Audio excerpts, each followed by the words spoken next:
gerðist við jólaköttinn? Sá köttur var gríðarstór, fólk vissi ekki hvaðan hann kom eða hvert hann fór. Hann glennti upp glyrnurnar sínar, glóandi báðar tvær. Það var ekki heiglum hent að horfa í þær.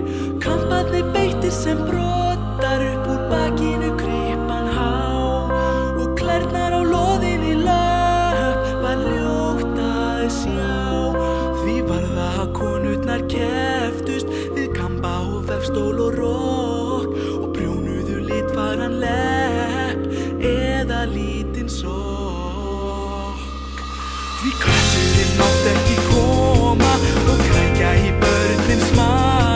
Þau urðu að fá sína flík, þau fullorðnu hjá.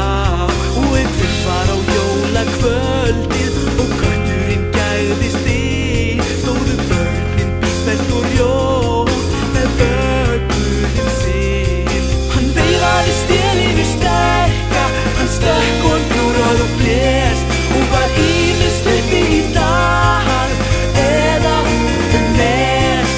Þau saumaði sorgin og grið